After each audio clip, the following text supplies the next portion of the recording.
Direct News TV. November 19, 2023.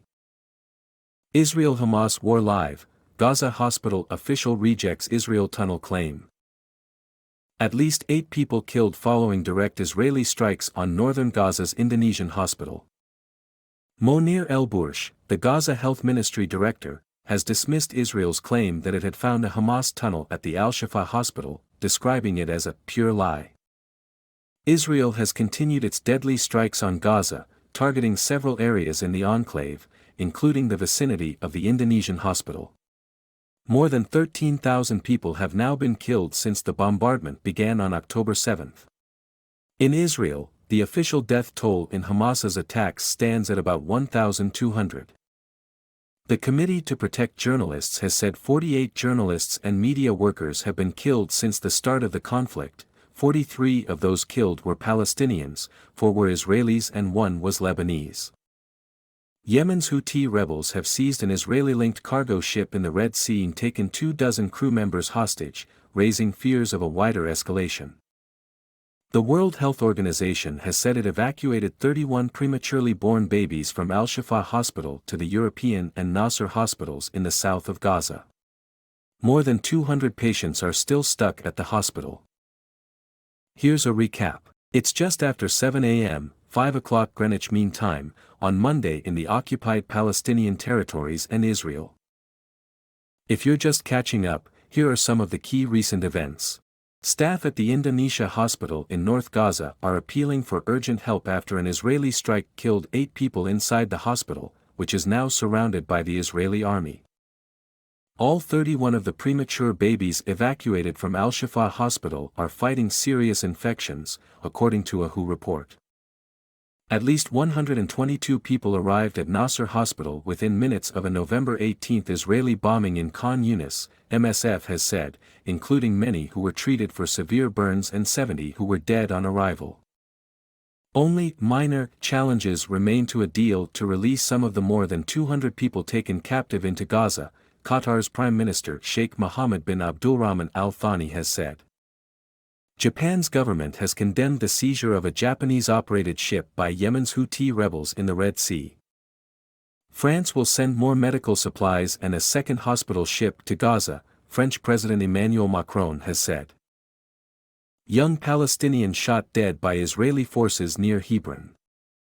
Wafa has identified the 21-year-old man as Mohammed Adel Mohammed al-Sarahin from the town of Beit Ula, northwest of Hebron in the occupied West Bank. Wafa said that Sarahin was driving his vehicle near the Arab refugee camp north of Hebron when Israeli forces opened fire at him and a companion. According to Wafa, Israeli forces also prevented emergency medical workers from treating Sarahin, detaining the injured young man until he died. He was later handed over by the Israeli forces to the Red Crescent staff, who took his remains to a hospital. The identity and medical condition of the other young man in the vehicle was not immediately known.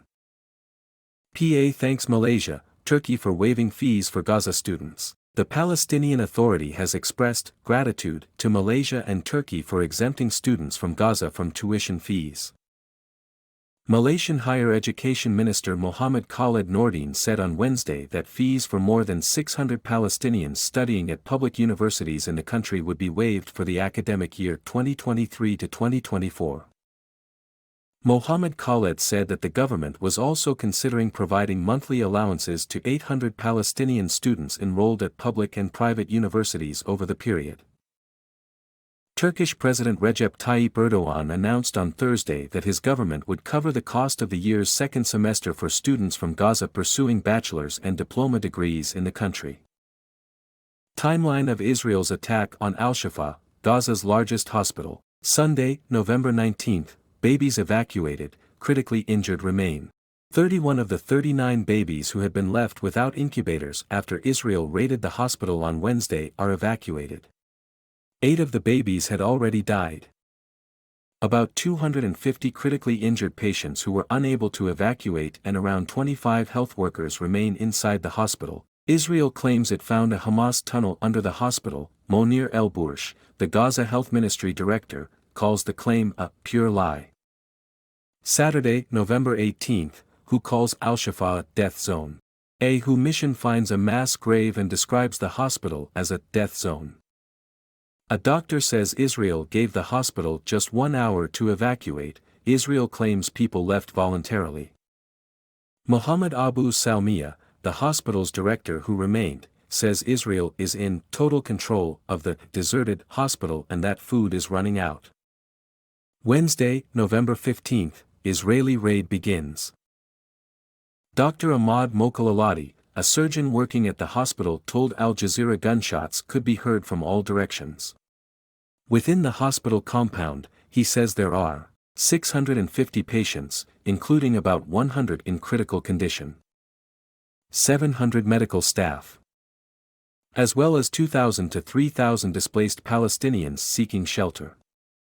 The Israeli army posts, deletes and reposts a video it films inside the hospital. Saturday, November 11, Israeli siege begins. Salmiya told Al Jazeera that snipers are firing at anyone who moves within the hospital compound. At least 8 killed in Israeli strikes on Indonesian hospital. Staff at one of northern Gaza's largest hospitals are appealing for urgent help from the UN and the Red Cross after Israeli forces surrounded the medical facility and bombarded the area, killing at least 8 people in the hospital complex. At least 2 doctors at the hospital were also injured during the repeated strikes. The medical team told Al Jazeera that the hospital was targeted overnight without prior warning. Earlier, one of our Gaza correspondents, Safwat al-Khalaut, said that it looks like Israeli forces are going to repeat what happened at Al-Shifa hospital and will also occupy the Indonesian hospital. Power has been shut at the hospital after its generator was hit by a strike, forcing its medics to operate on patients while using light from mobile phones, even as the bombardment went on. Wafa also reported that Israeli artillery fire damaged the second floor of the hospital. Aside from the estimated 150 wounded patients being treated at the hospital and about 100 medical workers, thousands of Palestinians are also sheltering at the hospital after being displaced by Israeli bombardments.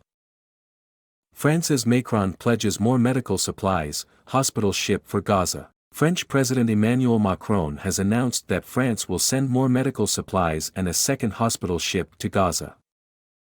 France will send an aeroplane with more than 10 tons of medical supplies this week, as well as contributing to EU-operated medical aid flights on Thursday and November 30, Macron's office said in a statement on Sunday. The French helicopter carrier Dixmude, which has 40 beds, will arrive in Egypt in the coming days, following the earlier deployment of the Tonnerre, the presidential office said. Civil and military planes will also be deployed to evacuate sick or injured children from Gaza, according to the presidential office. In a post on X, Macron said that France is mobilizing all the means at its disposal so that up to 50 children could be flown for treatment in hospitals in France if necessary.